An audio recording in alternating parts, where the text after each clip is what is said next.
అనంతపురం జిల్లాలో శ్రీ చైతన్య విద్యా సంస్థలు చేస్తున్నటువంటి విద్యా దోపిడీ విద్యా మాఫియాని అరికట్టాలని ఈరోజు AISF SFI AISB BC SC ST minority విద్యార్థి సమైక్య ఆధ్వర్యంలో మరి పోస్టల్ విడుదల కార్యక్రమం చేపట్టడం జరిగింది.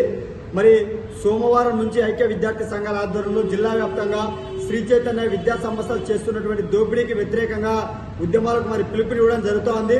ప్రధానంగా ఈ జిల్లాలో అనుమతులు లేకుండా శ్రీ చైతన్య విద్యా సంస్థలు నడుపుతున్నటువంటి విద్యా సంస్థలు వెంటనే సీజ్ చేయాలని చెప్పేసి ఏఐఎస్ఎఫ్ గా డిమాండ్ చేస్తున్నాం.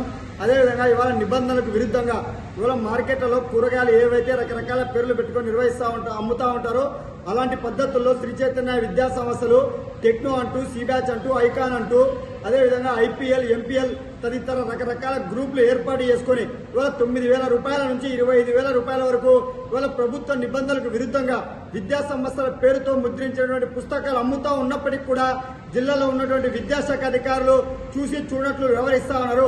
ఇవాళ పుస్తకాల వ్యాపారంతో పాటు యూనిఫామ్స్ అంటూ టై అంటూ షూ అంటూ బెల్ట్ అంటూ కేవలం మా విద్యా సంస్థల్లోనే మీరు కొనుక్కోవాలా, విద్యా సంస్థలో కొనుక్కోకపోతే మీకు రకరకాలుగా ఇబ్బందులు పెడతామన్నటువంటి పద్ధతుల్లో శ్రీ చైతన్య విద్యా సంస్థల యాజమాన్యాలు వ్యవహరిస్తా ఉన్నారు.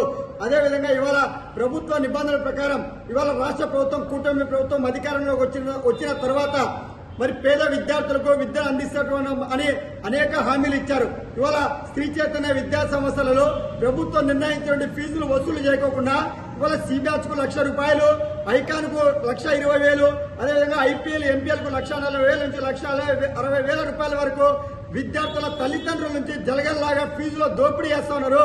జిల్లా విద్యాశాఖ అధికారులు స్పందించాలని చెప్పి ఏఎస్ఎఫ్ గా డిమాండ్ చేస్తా ఉన్నాం. లేని పక్షంలో జిల్లా వ్యాప్తంగా పెద్ద ఎత్తున విద్యార్థులందరినీ కూడా సమీకరించి చలో మరి డిఈఓ కార్యాలయం కూడా మరి ముట్టడికి పిలుపునిస్తామని చెప్పి ఈ సందర్భంగా తెలియజేస్తా ఉన్నాం.